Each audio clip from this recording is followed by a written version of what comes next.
Ada tempat-tempat di dunia ini yang menyimpan kenangan terlalu dalam, hingga kenangan itu tidak lagi bisa disebut sekadar kenangan.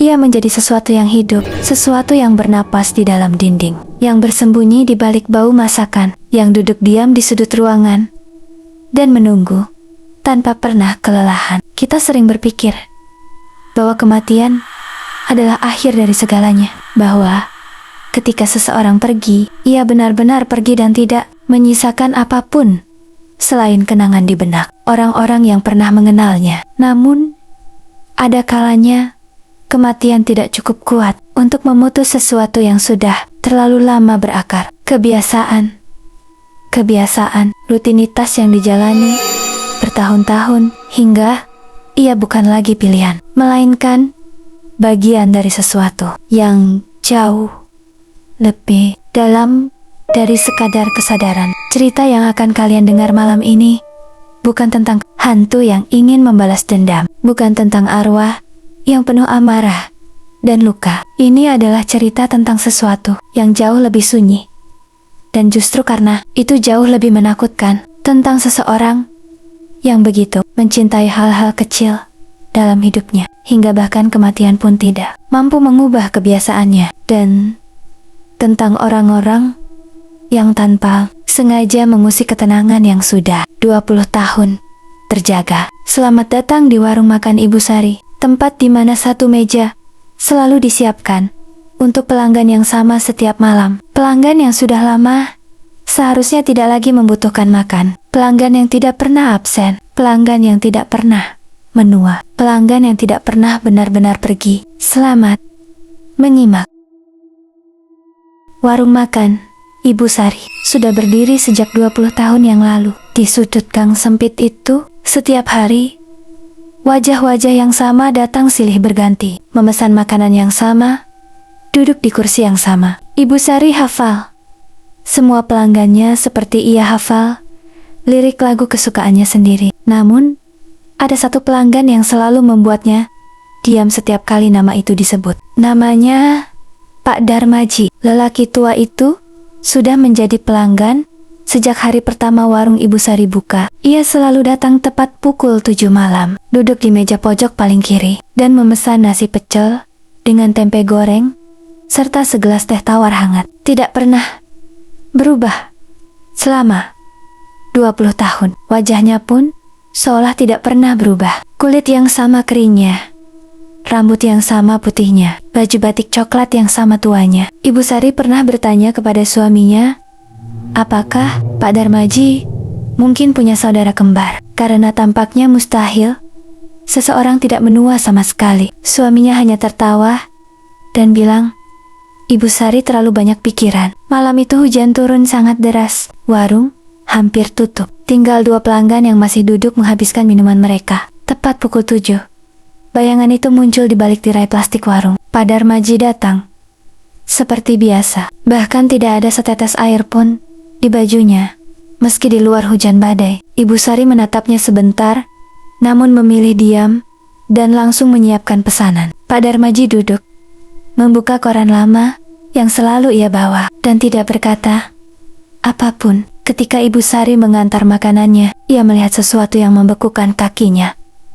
Di tempat, di halaman depan koran yang dipegang Pak Darmaji, ada foto seorang pria tua dengan berita kematian. Wajah di foto itu adalah wajah Pak Darmaji sendiri. Tanggal kematiannya tertulis jelas, 20 tahun yang lalu, tepat pada hari pertama warung Ibu Sari buka. Ibu Sari mengangkat wajahnya perlahan. Pak Darmaji tersenyum kepadanya. Senyum yang sama seperti 20 tahun terakhir. Lalu ia berkata dengan suara serak yang terasa seperti angin lewat di dalam kuburan. Terima kasih, Bu, masakannya tidak pernah berubah. Sama seperti saya. Ibu Sari tidak ingat bagaimana ia bisa sampai ke belakang dapur malam itu. Yang ia ingat hanya kakinya tiba-tiba bergerak sendiri, tubuhnya berbalik, dan tangannya mencengkeram tepi meja dapur sangat erat, hingga buku-buku jarinya memutih.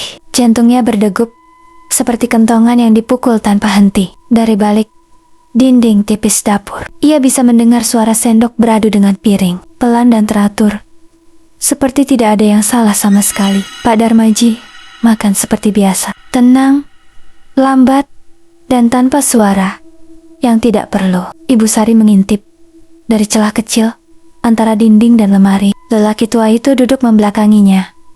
Punggungnya tegak, tangannya menggerakkan sendok dengan gerakan yang sangat biasa. Namun, ada yang aneh. Tidak ada uap yang mengepul dari piring nasi panas yang baru saja diantar. Padahal Ibu Sari baru saja menuangkan kuah pecel yang masih mendidih ke atas. Nasi itu tidak lebih dari 2 menit lalu. Suaminya, Pak Rudi, masuk dari pintu belakang sambil membawa keranjang sayur sisa belanja sore. Ia melihat wajah istrinya dan langsung mengerutkan dahi. Ibu Sari menarik lengan suaminya dan berbisik dengan bibir yang hampir tidak bergerak. Pak Rudi mendengarkan, lalu mengintip ke celah yang sama. Ekspresinya berubah.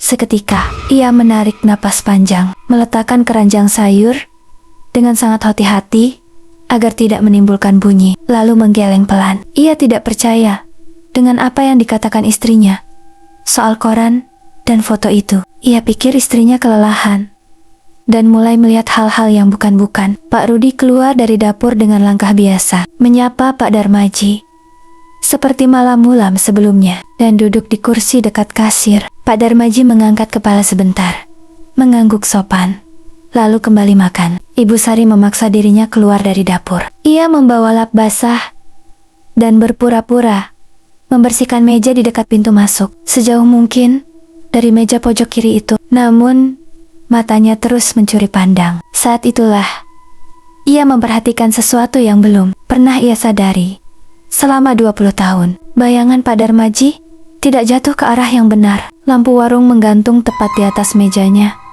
Cahayanya jatuh lurus ke bawah. Bayangan semua orang di warung itu jatuh ke bawah kaki mereka. Namun bayangan Pak Darmaji memanjang ke arah yang berlawanan dengan cahaya, seolah ada sumber cahaya lain yang tidak terlihat oleh siapapun. Ibu Sari menggigit bibir bawahnya agar tidak mengeluarkan suara. Tepat pukul 8, Pak Darmaji meletakkan sendok dengan pelan. Ia melipat koran tuanya, berdiri, lalu berjalan ke kasir dan membayar dengan uang kertas lusuh yang jumlahnya selalu tepat, tidak pernah kurang, tidak pernah lebih. Ia mengangguk kepada Pak Rudi, lalu berjalan keluar ke dalam hujan yang masih deras, dan tidak ada suara langkah kakinya sama sekali di atas aspal yang basah.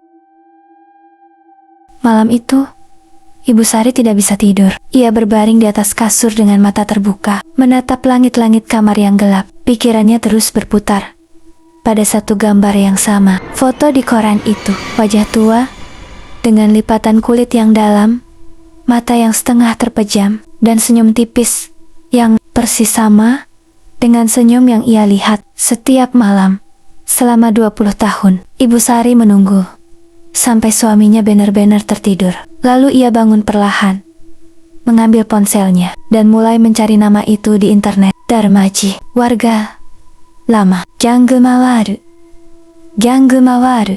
Hasil pencarian pertama tidak menunjukkan apapun yang berguna. Namun, pada halaman kedua, ia menemukan sebuah arsip berita lama dari surat kabar daerah yang sudah tidak terbit. Judulnya singkat dan dingin. Warga Gang Mawar ditemukan meninggal di rumah. Diduga sudah seminggu tidak ada yang tahu. Ibu Sari memperbesar layar dengan jari yang gemetar. Di bagian bawah artikel itu ada foto hitam putih yang buram, namun masih cukup jelas untuk membuat perutnya seperti ditarik ke bawah. Itu wajah Pak Darmaji. Artikel itu ditulis 20 tahun lalu. Seminggu setelah warung Ibu Sari pertama kali buka, disebutkan bahwa almarhum adalah seorang pensiunan yang hidup sebatang kara, tidak punya keluarga, dan satu-satunya kebiasaannya yang diketahui tetangga adalah berjalan kaki setiap malam ke warung makan di ujung gang. Ibu Sari meletakkan ponsel di dadanya dan menutup mata. Seluruh tubuhnya terasa dingin, meski kipas angin di kamar itu sudah dimatikan dari tadi. Pikirannya kembali ke malam pertama warung itu buka. Pak Darmaji datang pada malam pertama itu juga. Ia pikir Pak Darmaji adalah pelanggan biasa yang mendengar kabar dari mulut ke mulut. Ternyata lelaki itu sudah meninggal sebelum warung itu bahkan sempat dikenal orang. Keesokan harinya, Ibu Sari pergi ke Gang Mawar sendirian. Gang itu sempit dan lembab dengan tembok-tembok berjamur dan tanaman liar yang tumbuh di sela-sela batu. Ia mencari nomor rumah yang disebutkan dalam artikel. Rumah itu masih ada, berdiri di ujung gang. Catnya mengelupas, jendelanya ditutup triplek dari dalam, dan pagarnya berkarat hingga hampir menyatu dengan tanah. Namun ada yang membuat Ibu Sari berhenti melangkah. Di teras rumah itu, ada sepasang sandal tua yang diletakkan dengan rapi menghadap keluar. Sandal yang ia kenali, sandal yang dipakai Pak Darmaji setiap malam selama 20 tahun, tanpa pernah berganti. Dan di bawah sandal itu, tanah yang seharusnya kering setelah 2 hari tidak hujan, masih basah, seperti baru saja diinjak. Ibu Sari berdiri di depan rumah itu, lebih lama dari yang seharusnya. Kakinya tidak mau bergerak, matanya tidak mau berpindah dari sandal tua yang tersusun rapi di teras itu. Angin siang yang seharusnya terasa biasa, mendadak terasa seperti embusan dari ruangan yang lama tidak dibuka. Dingin dan pengap sekaligus. Seorang perempuan tua muncul dari rumah sebelah, membawa ember plastik merah yang hampir penuh air. Ibu Sari menegurnya dengan hati-hati dan bertanya tentang rumah di ujung gang itu. Perempuan tua itu berhenti melangkah. Ia menatap Ibu Sari dengan ekspresi yang sulit dibaca, campuran antara waspada dan sesuatu yang lebih dalam dari sekadar curiga. Perempuan itu berkata bahwa rumah tersebut sudah kosong sejak pemiliknya meninggal 20 tahun lalu. Tidak ada ahli waris, tidak ada yang mengurus, dan tidak ada yang berani membeli. Ibu Sari bertanya, kenapa tidak ada yang berani membeli? Perempuan tua itu menurunkan embernya ke tanah, lalu berkata dengan suara yang lebih pelan dari sebelumnya. Katanya, beberapa kali ada orang yang berniat membeli rumah itu. Namun, setiap kali mereka datang untuk melihat-lihat, mereka selalu menemukan hal yang sama, bekas makanan di meja dapur yang masih hangat. Padahal, rumah itu sudah terkunci dari luar, dan tidak ada seorang pun yang masuk. Ibu Sari menelan ludah. Ia mengucapkan terima kasih, lalu berbalik pergi. Namun baru 3 langkah, ia melangkah. Perempuan tua itu memanggilnya kembali. Perempuan itu bertanya, dari mana Ibu Sari mengenal almarhum Pak Darmaji? Ibu Sari menjawab bahwa lelaki itu adalah pelanggan warungnya selama 20 tahun. Perempuan tua itu terdiam cukup lama, lalu ia berkata sesuatu yang membuat kaki Ibu Sari terasa seperti ditanam dalam beton. Perempuan itu berkata bahwa Pak Darmaji meninggal sebelum sempat pergi kemanapun malam itu. Tetangga yang pertama menemukan jenazahnya berkata bahwa lelaki itu ditemukan masih duduk di kursi ruang tengah dengan baju batik coklat yang rapi, sepatu yang sudah terpasang di kakinya, dan tangan yang menggenggam koran, seperti seseorang yang sudah siap pergi namun tidak pernah sempat berdiri. Ibu Sari pulang dengan berjalan kaki.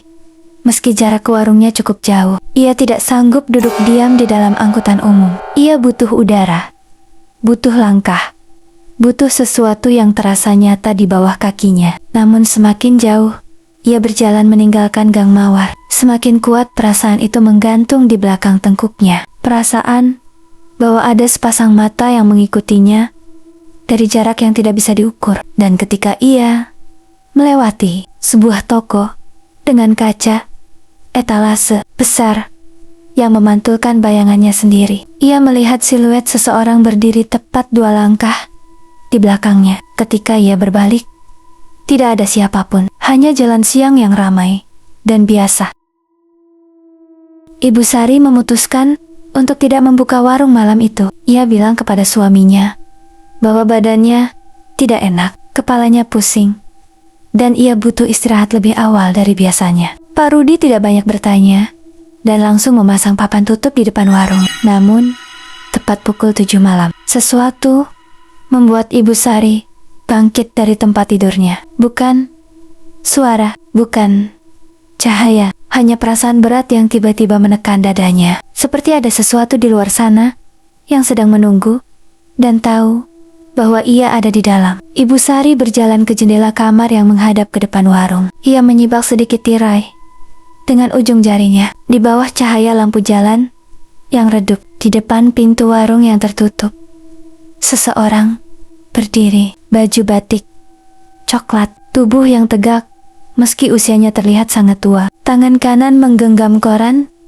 yang terlipat rapi. Pak Darmaji berdiri di sana seperti patung, menghadap pintu warung yang terkunci, tidak bergerak sama sekali. Ibu Sari menahan napasnya. Ia berdiri mematung di balik tirai itu selama beberapa menit yang terasa seperti berjam-jam. Pak Darmaji tidak mengetuk pintu, tidak memanggil, tidak melakukan apapun. Ia hanya berdiri dengan kesabaran yang tidak wajar, seperti seseorang yang tidak mengenal konsep waktu dan tidak keberatan menunggu selamanya. Pak Rudi masuk ke kamar dan melihat istrinya berdiri kaku di depan jendela. Ia mendekati dan mengintip dari balik tirai yang sama. Ekspresinya berubah. Kali ini bahkan Pak Rudi tidak berkata bahwa istrinya terlalu banyak pikiran. Mereka berdua berdiri di balik tirai itu bersama, tidak berani bergerak, tidak berani bersuara. Tepat pukul 8, Pak Darmaji berbalik. Ia berjalan menjauh dengan langkah yang pelan dan teratur menuju ujung gang, tanpa pernah sekalipun menoleh ke belakang. Bayangan tubuhnya di bawah lampu jalan memanjang ke arah yang salah, seperti yang dilihat Ibu Sari 2 malam sebelumnya di dalam warung. Lalu di ujung gang, di batas antara cahaya dan kegelapan, tubuh itu berhenti sebentar dan menghilang. Tidak belok ke kiri, tidak belok ke kanan, hanya hilang seperti asap yang habis ditiup angin. Pak Rudi akhirnya bersuara dan meminta istrinya untuk segera menghubungi seseorang yang bisa membantu. Ibu Sari tahu siapa yang dimaksud suaminya. Ada seorang sesepuh kampung di ujung jalan besar yang selama ini dikenal warga sebagai tempat bertanya soal hal-hal yang tidak bisa dijelaskan dengan cara biasa. Ibu Sari tidak pernah percaya pada hal semacam itu sebelumnya. Namun malam itu, ia mengambil ponselnya dan mulai mencari nomor yang sudah lama tersimpan tanpa pernah ia sentuh. Nomor itu diberikan oleh seorang pelanggan lama 4 tahun lalu dengan pesan singkat yang saat itu tidak ia pahami. Simpan ini Bu, siapa tahu suatu hari warung ini butuh lebih dari sekadar garam dan bumbu untuk tetap aman. Sesepuh itu datang keesokan paginya sebelum matahari benar-benar naik. Namanya Mbah Karso, seorang lelaki kurus dengan rambut putih yang dikepang pendek ke belakang dan mata yang terlihat selalu setengah terpejam meski ia jelas sedang terjaga sepenuhnya. Ia datang hanya membawa sebuah tas kain kecil berwarna hitam yang terlihat sangat tua dan berjalan masuk ke warung. Tanpa menunggu dipersilakan, Ibu Sari menceritakan semuanya dari awal. Mbah Karso duduk di kursi dan mendengarkan tanpa sekalipun memotong, tanpa ekspresi terkejut, tanpa pertanyaan yang menyela. Wajahnya diam, seperti permukaan danau di pagi hari yang belum disentuh angin.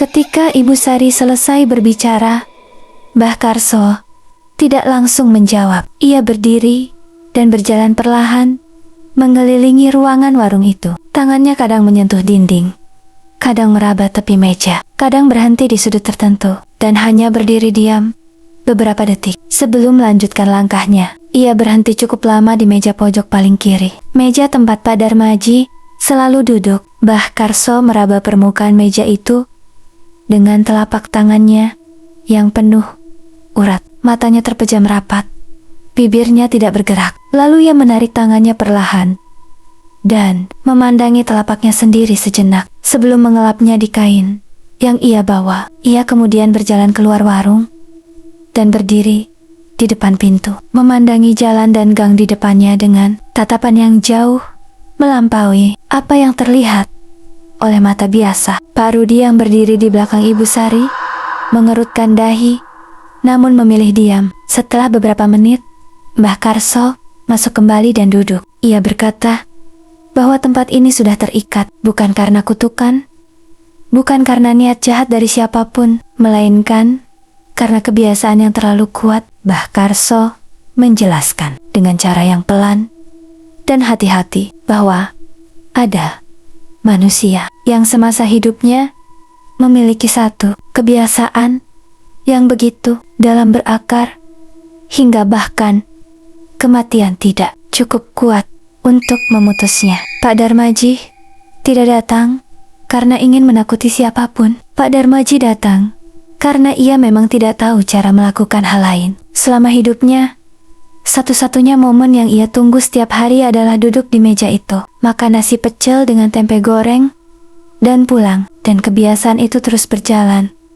Meski raganya sudah lama terbaring di bawah tanah, Ibu Sari bertanya dengan suara yang hampir tidak terdengar, "Apakah hal ini berbahaya?" Mbah Karso menatapnya lama sebelum menjawab, dan jawaban yang keluar dari mulut lelaki tua itu jauh lebih menakutkan dari semua yang sudah Ibu Sari lihat dan rasakan sejak awal. Ia berkata bahwa selama 20 tahun tidak ada yang salah, namun bahaya baru akan muncul jika kebiasaan itu terganggu dan seseorang, entah siapa, sudah mulai mengganggunya. Mbah Karso menatap Ibu Sari dengan mata yang kini terbuka penuh untuk pertama kalinya sejak ia datang. Tatapan itu membuat Ibu Sari menyadari bahwa orang yang dimaksud Mbah Karso adalah dirinya sendiri. Malam itu, Ibu Sari membuka warung seperti biasa. Mbah Karso memintanya untuk tidak mengubah apapun, tidak memindahkan meja, tidak mengganti menu, dan yang paling penting, tidak mencoba menghalangi Pak Darmaji dari kebiasaannya. Biarkan ia datang, biarkan ia duduk, biarkan ia pergi. Begitu pesan Mbah Karso sebelum pamit dengan tas kain hitamnya yang tidak pernah ia buka selama berada di warung itu. Namun, ada satu hal yang disampaikan Mbah Karso sebelum benar-benar pergi. Ada tanda yang harus diperhatikan. Jika suatu malam Pak Darmaji tidak lagi duduk di meja pojok kiri, melainkan berpindah ke meja lain, maka sesuatu sudah berubah. Dan waktu bagi Ibu Sari untuk meninggalkan warung itu sudah sangat dekat. Ibu Sari menyimpan pesan itu di bagian paling dalam pikirannya dan berusaha menjalani malam dengan tenang. Pelanggan datang dan pergi seperti biasa. Suara piring beradu, asap dari dapur mengepul, dan lampu warung bersinar kuning hangat seperti malam-malam sebelumnya. Tepat pukul 7, tirai plastik di pintu bergerak. Pak Darmaji masuk.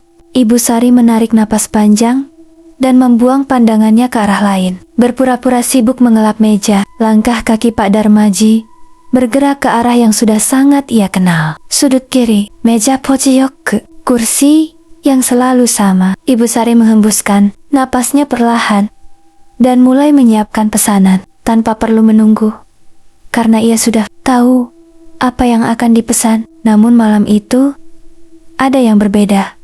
Sejak awal, Pak Rudi yang duduk di dekat kasir tiba-tiba berdiri dan berbisik ke telinga Ibu Sari dengan wajah yang pucat. Ibu Sari menoleh ke arah meja pojok kiri. Pak Darmaji duduk di sana seperti biasa, namun di seberangnya, di kursi yang selalu kosong selama 20 tahun, ada seseorang yang ikut duduk. Seorang perempuan tua dengan baju daster lusuh, rambut yang tidak tersisir, dan kepala yang sedikit menunduk sehingga wajahnya tidak terlihat jelas dari tempat. Ibu Sari berdiri. Ibu Sari tidak mengenali perempuan itu sebagai pelanggannya. Ia tidak pernah melihat perempuan itu sebelumnya. Namun yang lebih mengganggunya adalah cara perempuan itu duduk. Terlalu diam, terlalu tegak, terlalu mirip dengan cara Pak Darmaji duduk di meja yang sama selama 20 tahun. Seorang pelanggan muda yang duduk di meja tengah tiba-tiba berdiri, membayar dengan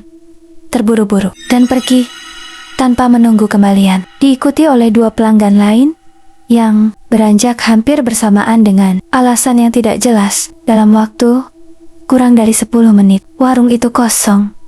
Dari pelanggan yang masih hidup, hanya tersisa Ibu Sari, Pak Rudi, dan 2 sosok di meja pojok kiri yang duduk berhadapan dalam keheningan yang semakin lama semakin terasa seperti dinding yang menutup dari segala arah. Lalu perempuan tua di seberang Pak Darmaji mengangkat kepalanya dengan sangat lambat. Dan Ibu Sari mengenali wajah itu. Wajah yang ia lihat setiap pagi di cermin kamarnya sendiri. Namun dengan mata yang sudah tidak lagi menyimpan cahaya apapun di dalamnya. Ibu Sari tidak berteriak. Suaranya seperti hilang, ditelan oleh keheningan yang memenuhi seluruh ruangan warung itu. Pak Rudi di sebelahnya memegang lengan istrinya erat, namun tangannya sendiri gemetar, tidak terkendali. Sosok yang menyerupai wajah Ibu Sari itu duduk diam di kursi seberang Pak Darmaji. Kepalanya kini tegak, matanya yang kosong menatap lurus ke depan tanpa berkedip. Bukan menatap Pak Darmaji, bukan menatap ke arah dapur, melainkan menatap tepat ke arah Ibu Sari yang berdiri di belakang meja kasir. Seolah sosok itu tahu persis di mana Ibu Sari berada. Sejak pertama kali ia masuk, Mbah Karso pernah berkata bahwa gangguan terhadap kebiasaan arwah yang sudah berakar sangat dalam bisa membuka sesuatu yang seharusnya tetap tertutup. Ibu Sari baru memahami sepenuhnya arti kalimat itu pada momen ini. Dengan mencari tahu, dengan mendatangi rumah di Gang Mawar, dengan mengusik 20 tahun ketenangan yang rapuh itu, ia telah membuka pintu yang tidak seharusnya ia sentuh, dan sesuatu telah ikut masuk melalui celah yang ia ciptakan sendiri. Pak Darmaji di seberang sosok itu tidak bereaksi. Ia duduk seperti biasa, tangannya di atas meja, koran terlipat di sampingnya, wajahnya menghadap ke arah piringnya yang sudah kosong. Namun, ada yang berubah dari cara ia duduk malam itu. Punggungnya tidak setegak biasanya, bahunya sedikit turun, seperti seseorang yang menanggung beban yang tiba-tiba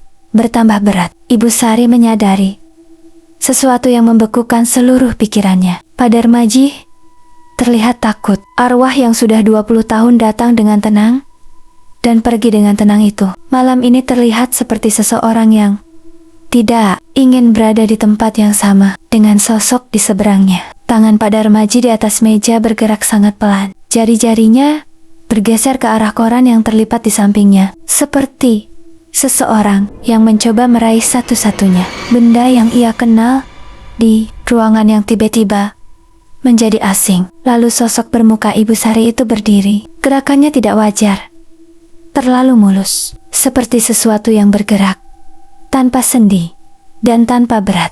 Ia berjalan bukan ke arah pintu, bukan ke arah dapur, melainkan langsung ke arah kasir, tempat Ibu Sari berdiri. Setiap langkahnya tidak menimbulkan bunyi apapun di atas lantai keramik warung itu. Pak Rudi menarik istrinya mundur. Namun, kaki Ibu Sari seolah berakar di lantai. Matanya tidak bisa berpindah dari wajahnya sendiri yang berjalan mendekatinya dengan ekspresi yang tidak bisa dijelaskan dengan kata-kata dalam bahasa manusia manapun. Jarak antara mereka tinggal 2 langkah ketika seluruh lampu warung itu padam sekaligus. Kegelapan yang turun bukan seperti mati lampu biasa. Ia turun seperti sesuatu yang hidup, tebal, dan berat, menyelimuti seluruh ruangan dari langit-langit hingga lantai dalam hitungan detik. Pak Rudi berteriak memanggil nama istrinya. Namun di dalam kegelapan itu, yang menjawab bukan suara Ibu Sari. Yang menjawab adalah suara Ibu Sari dengan nada yang sama, dengan tinggi yang sama, namun terasa seperti datang dari tempat yang sangat jauh dan sangat dalam, jauh lebih dalam dari sekadar kegelapan di dalam sebuah warung makan yang sudah 20 tahun berdiri di sudut gang sempit itu. Ketika lampu menyala kembali, Pak Rudi sendirian. Meja pojok kiri kosong, dan di atas meja kasir terlipat rapi ada sebuah koran lama dengan foto dan tanggal kematian yang sudah dikenal. Di sampingnya sebuah koran baru dengan foto wajah yang sama dengan wajah Ibu Sari, dan tanggal yang tertulis di sana adalah malam ini. Warung makan itu tutup selama 3 minggu setelah malam itu. Pak Rudi tidak mampu masuk ke dalamnya sendirian. Bahkan di siang hari yang terang sekalipun, ia menghabiskan hari-harinya di rumah saudara yang tinggal di kecamatan sebelah. Duduk di kursi tamu dengan tatapan kosong ke arah halaman yang tidak ada istimewanya. Semua orang yang bertanya tentang istrinya mendapat jawaban yang sama. Ibu Sari sedang pergi. Hanya itu yang bisa Pak Rudi katakan. Karena memang hanya itu yang ia tahu. Mbah Karso datang tanpa dipanggil pada hari keempat setelah kejadian. Ia masuk ke warung yang terkunci sendirian dengan cara yang tidak pernah dijelaskannya kepada siapa pun dan berada di dalam selama hampir 2 jam. Ketika ia keluar, wajahnya terlihat lebih tua dari sebelumnya dan tas kain hitam yang selalu ia bawa kini terlihat lebih berat dari saat ia masuk. Ia hanya berkata kepada Pak Rudi bahwa warung itu sudah bersih. Namun bersih tidak berarti kembali seperti semula. Beberapa minggu kemudian, Pak Rudi memberanikan diri membuka warung kembali. Ia mengganti semua meja dan kursi dengan yang baru, mengecat dinding dengan warna berbeda, dan memindahkan letak kasir ke sisi yang berlawanan. Ia melakukan semua itu bukan karena saran siapapun, melainkan karena ia tidak sanggup melihat sesuatu yang mengingatkannya pada malam itu. Pelanggan lama perlahan mulai kembali berdatangan. Mereka bertanya tentang Ibu Sari, dan Pak Rudi menjawab dengan kalimat yang sudah ia siapkan. Ibu Sari pulang kampung untuk merawat orang tua. Tidak ada yang curiga karena Pak Rudi mengatakannya dengan wajah yang datar dan suara yang terlatih. Warung berjalan kembali meski terasa berbeda. Masakan Pak Rudi tidak seburuk yang ia bayangkan dan pelanggan tidak banyak mengeluh. Namun ada satu hal yang berubah dan tidak bisa dikembalikan. Meja pojok kiri yang baru yang dibeli Pak Rudi untuk menggantikan yang lama selalu goyang di satu sisi kakinya. Meski sudah berkali-kali diperbaiki, tukang yang dipanggil untuk memperbaikinya selalu berkata bahwa tidak ada yang salah dengan meja itu secara fisik. Namun ia terus goyang setiap kali seseorang duduk di kursi yang menghadap ke arah yang sama dengan kursi Pak Darmaji dulu. Seolah meja itu menolak berat dari tubuh yang masih hidup. Tepat 20 hari setelah warung kembali buka, seorang pelanggan baru datang. Perempuan paruh baya dengan rambut yang mulai memutih di bagian pelipisnya, baju yang sederhana, dan langkah yang pelan namun pasti. Ia masuk, melihat sekeliling sebentar, lalu berjalan langsung ke meja pojok kiri. Pak Rudi yang melihatnya dari kasir langsung memegang tepi meja hingga tangannya memutih.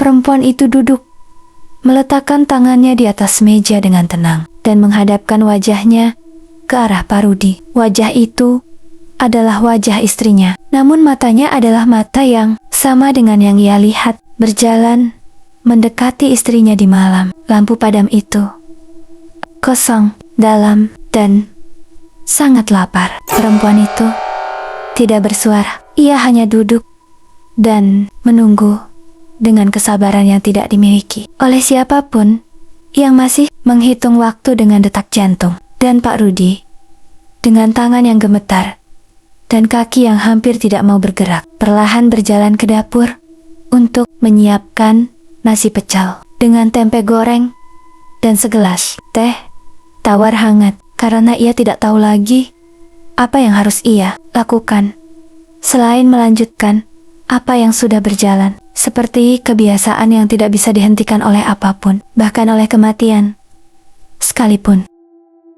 Warung makan itu masih berdiri hingga hari ini. Catnya sudah diganti 2 kali, lampunya sudah diperbaharui, dan beberapa meja sudah ditukar dengan yang baru. Namun warga sekitar gang itu tahu bahwa ada satu meja yang tidak pernah benar-benar kosong. Meski tidak selalu terlihat ada yang duduk di sana. Pak Rudi tidak pernah lagi menceritakan malam itu kepada siapapun. Ia menjalani hari-harinya dengan cara yang paling biasa yang bisa ia lakukan. Membuka warung, memasak, melayani pelanggan, menutup warung, tidur, lalu bangun dan mengulangi semuanya dari awal, seperti kebiasaan, seperti sesuatu yang berakar terlalu dalam untuk dicabut. Mbah Karso meninggal 7 bulan setelah kejadian itu. Tidak ada yang tahu apa yang ia bawa di dalam tas kain hitamnya, dan tidak ada yang berani membukanya. Setelah ia pergi, tas itu dikuburkan bersamanya atas permintaan yang ia tinggalkan dalam secari kertas di rumahnya. Kadang ada pelanggan baru yang bertanya kepada Pak Rudi tentang foto perempuan yang tergantung di dinding warung itu. Foto satu-satunya yang tidak pernah Pak Rudi turunkan sejak 20 tahun lalu. Pak Rudi selalu menjawab dengan senyum kecil yang tidak sampai ke matanya. Ia berkata bahwa perempuan di foto itu adalah pemilik warung yang pertama, orang yang paling berjasa dalam semua ini, yang tidak pernah pergi meski sudah tidak ada. Dan setiap malam sebelum menutup warung, Pak Rudi selalu menyisakan satu piring nasi pecel dengan tempe goreng dan segelas teh tawar hangat di meja pojok kiri. Tidak pernah ada yang memakannya. Namun setiap pagi ketika Pak Rudi datang membuka warung, piring itu selalu kosong dan gelas itu selalu kering. Terima kasih sudah menyimak. Sampai jumpa di cerita berikutnya.